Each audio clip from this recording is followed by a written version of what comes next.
Picture this, it's a foggy Tuesday morning in Port Whisper, Maine, the kind where the Atlantic rolls in like a grumpy old fisherman muttering about storms that never quite arrive. The air tastes like salt and secrets, thick enough to chew, and the lighthouse horn moans low in the distance, a lonely bass line to the seagull symphony overhead.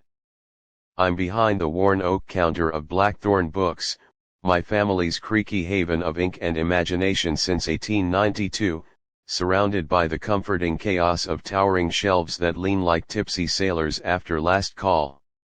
The smell pure magic, musty pages whispering forgotten adventures, mingled with the faint brine from the open window overlooking Cobble Cove, where lobster boats bob like corks in a grey soup.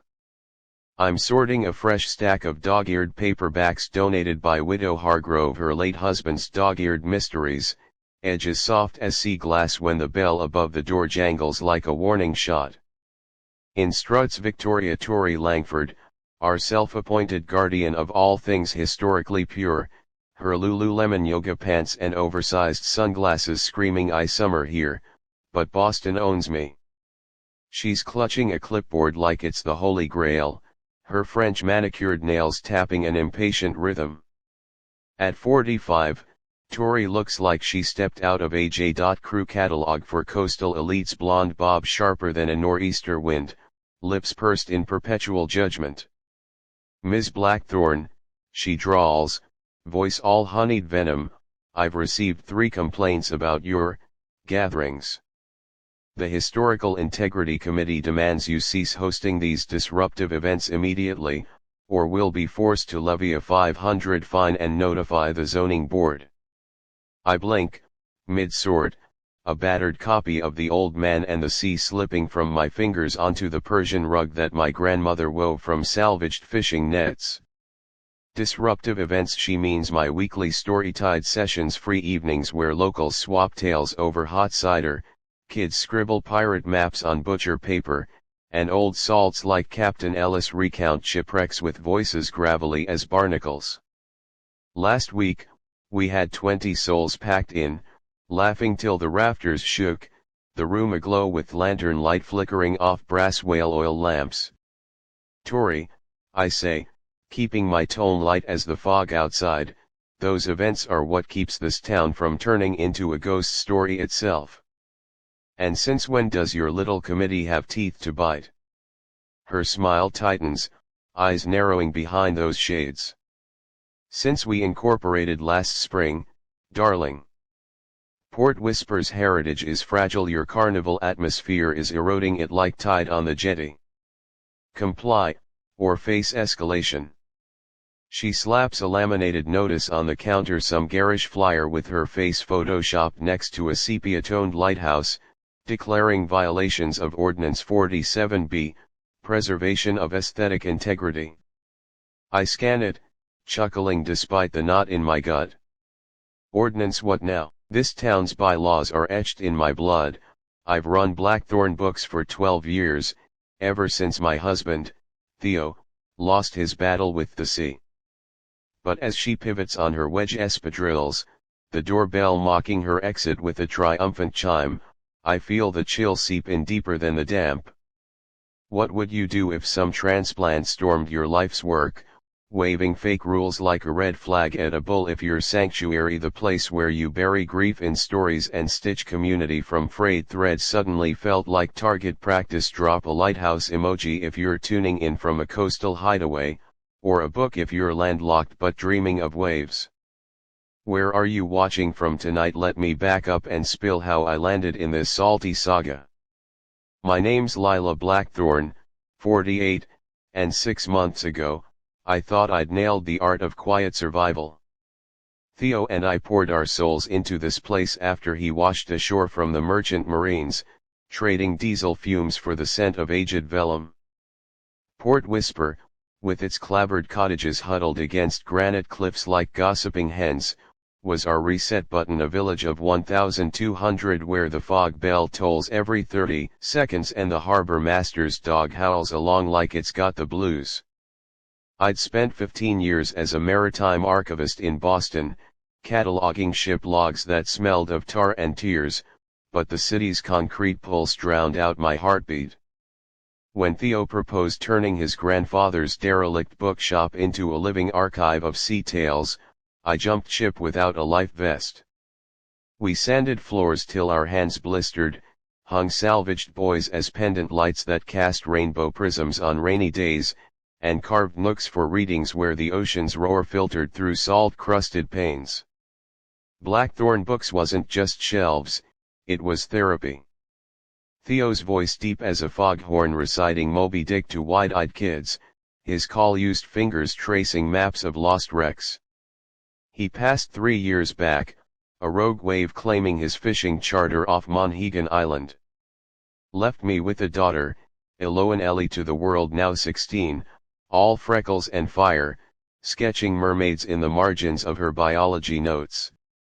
The shop's our lifeline, pulling in tourists with lobster lore exhibits and locals with trade-ins that pay the electric bill. Theo's legacy, a brass plaque by the door reading stories, anchor us.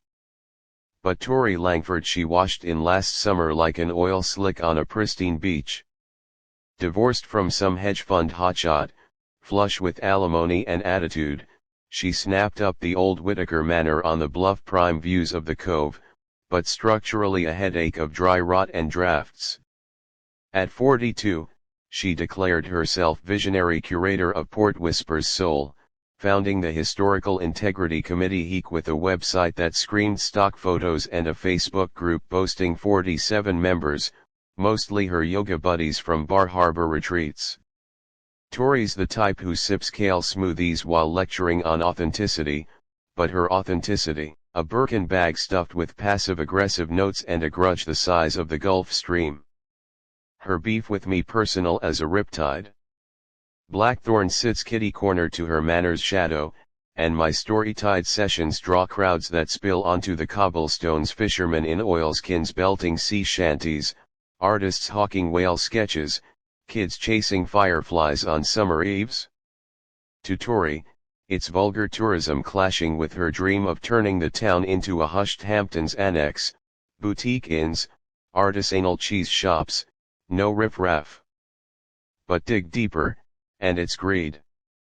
Whispers say she's eyeing my plot for expansion: tear down the shop, build a heritage spa with ocean view yoga decks.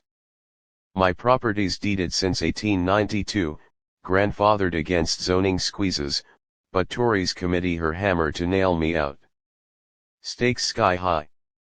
This isn't just bricks and books, it's Theo's ghost in every creaking floorboard, Ellie's after-school sketches pinned to the bulletin board, the widow Hargrave's weekly visits where she reads aloud to fight her loneliness. Lose Blackthorn, and I lose the tether holding our fractured family to solid ground.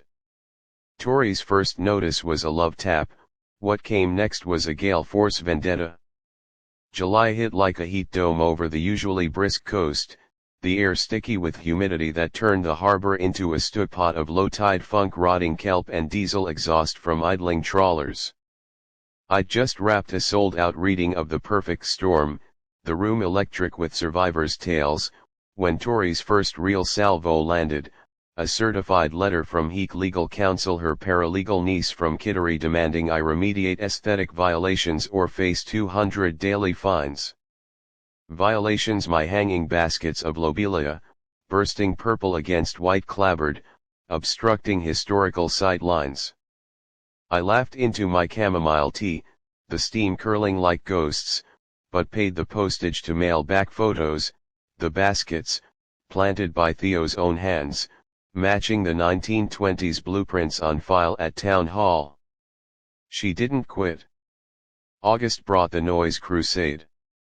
Storytide on a balmy Thursday, fiddles wailing Celtic reels, the salty tang of popcorn from my antique machine mingling with pipe smoke from grizzled vets. At 9:15 p.m. as applause thundered like breakers, blue lights flashed through the window. Deputy Lou Carver, a teddy bear in khaki who'd fished with Theo, shuffled in sheepish, hat in hand. Lila, got a decibel complaint. Tory swears you're running a rave that rattles her chakras. Decibels, my sessions cap at 85, quieter than the foghorn. Lou measured, 72. He tipped his hat, muttering about city folk and their apps, but the seed was planted. Tory'd been lurking outside, phone aloft like a Star Trek trick order, her Pomeranian yapping counterpoint to the merriment. I countered with community armor. Enlisted Millie O'Toole, town librarian and keeper of the unofficial Whisper Network, to rally signatures for a support Storytide petition. By September's equinox, with leaves turning the cove to flame, we had 300 names, half the village on parchment that smelled of fresh cider and resolve. I presented it at the next Heat public forum, her living room, scented with lavender diffusers and entitlement, but Tory dismissed it with a wave. Mob rule doesn't trump heritage, dear. That night, anonymous Yelp reviews hit, Blackthorn Books, charming until the hillbilly hoedown starts. 1 star, ruining Port Whisper's elegance. Traced the IP to Whitaker Manor faster than a gull snags a fry. Escalation peaked in October's chill, when gales howled off the bay, rattling shutters like dice in a drunkard's hand. Tory weaponized safety, falsely reporting my electricals as fire hazards after spotting my vintage sconces during a spot inspection, her barging in uninvited, claiming committee authority. Fire Marshal Hank Riley, who'd rewired my place himself post Theo, laughed till he wheezed, "Lila, these fixtures are safer than my ex-wife's temper."